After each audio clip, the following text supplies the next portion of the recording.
দীপাবলি বাঙালির ১২ মাসে ১৩ পার্বণের অন্যতম এক প্রধান উৎসব। এই শুভ প্রহরে পূজিত হন মা কালী। কেউ বলেন মা রণচণ্ডী, ভয়ঙ্করী, বিনাশিনী, কেউ বা বলেন মা উগ্রচণ্ডা, কিন্তু সব কিছুর ঊর্ধ্বে তিনি হলেন মা। ভার্সেটাইল মিডিয়া এনেছে দীপাবলি সিরিজ, যেখানে আমরা কভার করেছি বেশ কয়েকটি পূজা যার মাহাত্ম্য প্রাচীনকাল থেকে বহাল রয়েছে। তার সাথে আমরা জেনেছি সেই পূজার পিছনে লুকিয়ে থাকা ইতিহাস এবং পূজার সমগ্র কর্মসূচির ব্যাপারে।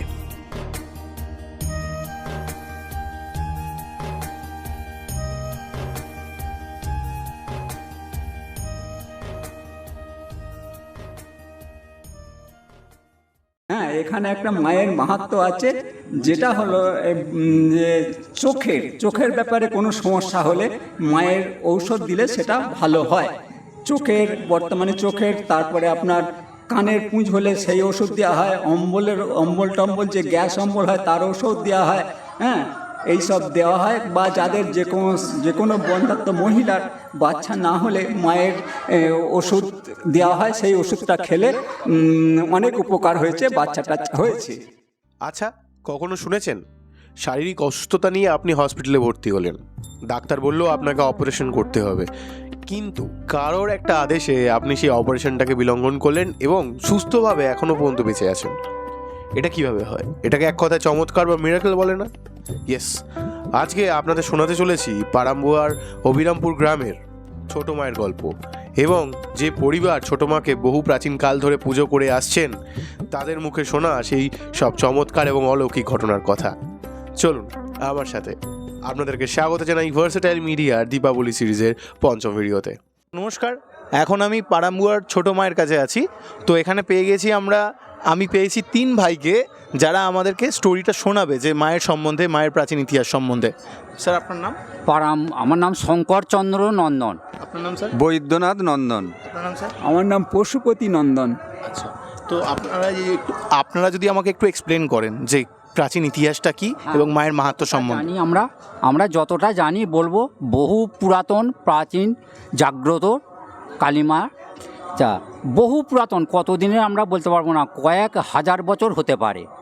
তার কারণ যখন বর্গীর আমল এসেছিল কবে আমরা জানি না, তখন থেকে তার আগে থাকতে এটা পুজো হয়, যার জন্যে বর্গীর আমল থেকে এখানে মুড়ির পুজো দেওয়া, নতুন চাল ভেজে পুজোর দিনে মুড়ি ভেজে প্রথম পুজো দেয়া, তারপর নানা রকম সামগ্রী যেগুলো পুজোয় চলে সেই সব দেয়া। বহু মানুষের সমাগম হয় এখানে, মানে 5-7টা গ্রাম, তারা সবাই আনন্দ করে, পুজো আজা দেয়, আনন্দ উপভোগ করে, মাকে দর্শন করে। 5 দিন পুজো হয় মায়ের। বলুন, আপনি বলুন। এখানে মায়ের পুজো হয় 5 দিন ধরে। এমন সময় একটা আপৎকাল ছিল যে আমাদের পূর্বপুরুষ পুজো করতে পারবে না, এরকম হয়েছিল। তখন মা স্বপ্ন দিয়ে বলেছিল যে ঘরে ভেজে আমাকে মুড়ির নৈবেদ্য দিবি, দিয়ে আমার পুজো আনবি, বা কায়ে কাটা দিচ্ছে।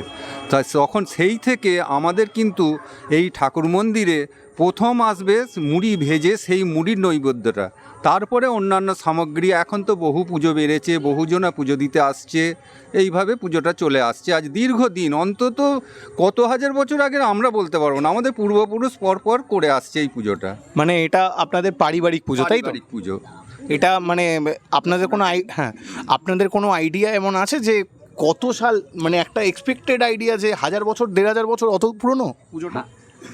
হ্যাঁ, বহু পুরনো, কিন্তু আমরা সেটা এখন করতে, পূর্বপুরুষ বলতেন যে বহুদিনের পুরনো ঠাকুর।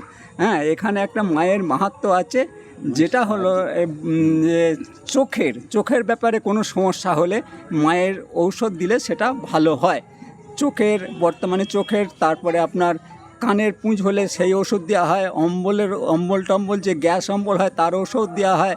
হ্যাঁ, এইসব দেওয়া হয়। বা যাদের যে কোনো বন্ধাত্ম মহিলার বাচ্চা না হলে মায়ের ওষুধ দেওয়া হয়, সেই ওষুধটা খেলে অনেক উপকার হয়েছে, বাচ্চাটা হয়েছে।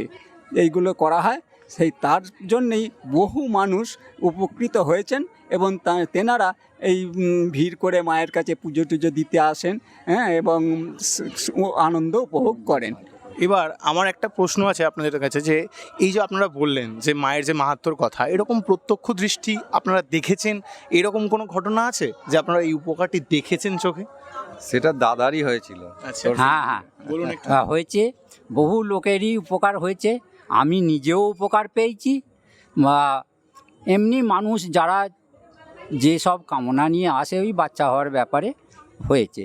এখানে যে বিসর্জনের দিনে যেটা হোম হয়, হোমের থেকে সে ওষুধ দেওয়া হয়, হোমের কলা দিলে উপকার হয়। না, আর এই মন্দির হয়েছে, এই মন্দির আগে ছিল ভাঙা ঘর, মাটির দেওয়াল। মন্দির হয়েছে মানুষের সাহায্যে, যারা সব উপকার পেয়েছেন, বহু মানুষ সাহায্য করেছেন, তাদের দয়াতেই এই মন্দির হয়েছে। আর তোর যে সেই নার্সিংহোমের ব্যাপারটা বল। আচ্ছা, যেটা হয়েছিল আমি কিছুদিন আগে কলকাতায় কেয়ার অ্যান্ড কিওর নার্সিংহোমে ভর্তি ছিলাম। মানে আমার শরীরের সমস্যার জন্য বাঁচার আশা থাকেনি। অপারেশান হবার কথা বেলা 11টায়, কিন্তু ভোরের দিকে আমি মাকে স্বপ্ন দেখলাম, দেখে কিছু একটা বুঝতে পেয়ে আমাকে আর অপারেশান করতে হলো না। ডাক্তারবাবু পর্যন্ত অবাক হয়ে গেলেন যে আরে বাবা, আপনি তো তারকেশ্বরের দেশের লোক, বাবার ধামের দেশের লোক, পারাম্বুয়া অভিরামপুর গ্রামের, কি করে যে হলো আমরা ডাক্তারি শাস্ত্রে বুঝতে পারছি না। ঠিক আছে, ভালো থাকুন, সুস্থ থাকুন, মাসে একবার করে চেক আপ করবেন, ভালো থাকুন, আপনাকে এখন অপারেশান করব না। সেই থেকে এখন মোটামুটি আমি ভালো আছি। এটাকে যাকে মানে আমরা সায়েন্সের ভাষা যাকে বলি মিরাকেল, কোনো মিরাকেল হওয়া, সেটার মানে আমরা শুনে আসি যে হ্যাঁ মিরাকেল হয়, ভগবান একটা আশীর্বাদ করলো তাতে মিরাকেল হলো, বাট আপনারা এখন শুনলেন যে সত্যি মিরাকেল বলে কিছু হয়। আমার একটা জিনিস প্রশ্ন করার, যে এই যে মানে কালী পুজো যে টোটাল অ্যারেঞ্জমেন্টটা থাকে, যে কর্মসূচিটা আপনারা নেন, সেটা কীরকমভাবে সাজানো থাকে, মানে কবে শুরু হয় পুজো এবং কীভাবে বিসর্জন হয়? আচ্ছা, পুজো শুরু হয় আপনার যেদিন ওই দীপাবলি অমাবস্যা সেই দিন শুরু হয়, আর বিসর্জন হয় আমাদের ঠাকুর এখানে 5 দিনের দিন বিসর্জন হয়। 5 দিনই পূজা হয়, হ্যাঁ, হয়ে দুবার তিনবার করে পুজো হয়। মানে দুপুরে একবার হয়, সন্ধ্যা আরতি হয়, হ্যাঁ, আর বিসর্জনের দিনে আপনার পূজা হয় এবং হোম হয়। সেই হোমের যে দাদা বলল যে ও একটা ওষুধ আছে, সেই ওষুধটা খেলে যাদের বাচ্চা টাচ্চা হয়নি তাদের বাচ্চা হচ্ছে বা হয়েছে। আমাদের পাশাপাশি গ্রামে এখানে একজন আছে, আদিবাসীদের মহিলা, তাদের বাচ্চা হয়েছে, হ্যাঁ, তারা আমাকে এবারে একজন বলল যার বাচ্চা হয়েছে, সে বলল আমি মাকে মানসিক করেছি, বাচ্চাটা এবছর মানসিক শোধ করব। এমন দেখ, এটা তোর ব্যাপার, তুই যদি ভাবিস শোধ করে দেবো, না, বাচ্চাটা আরেকটু বড় হোক তারপর আমি শোধ করব। আমি আমার জীবন, হ্যাঁ বলুন।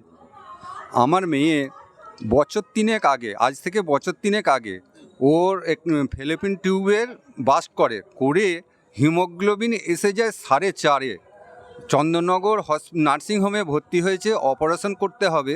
অপারেশন চলাকালীন আমি মাকে সমানে রেখে যাচ্ছি, অপারেশন চলাকালীন একটি কালো বিড়াল সমানে বাউন্ডারি চারি সাইডে ঘুরছে ম্যাও ম্যাও করে।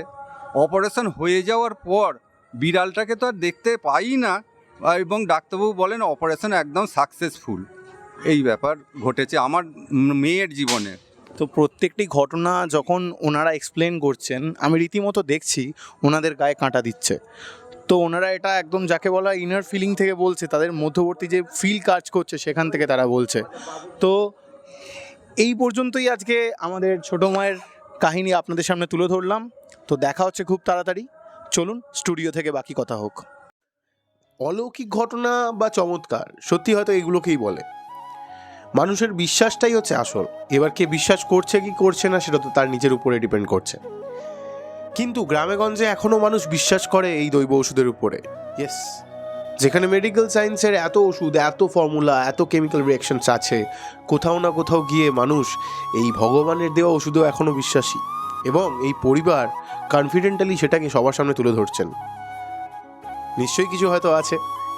যাই হোক, যদি ভিডিওটি ভালো লেগে থাকে তাহলে ভিডিওটিকে লাইক করুন এবং চ্যানেলটিকে সাবস্ক্রাইব করুন, আর শেয়ার করে দিন ভিডিওটা আপনার পরিবার পরিজনদের মধ্যে। আমরা খুব তাড়াতাড়ি ফিরছি নতুন কোনো গল্প নিয়ে।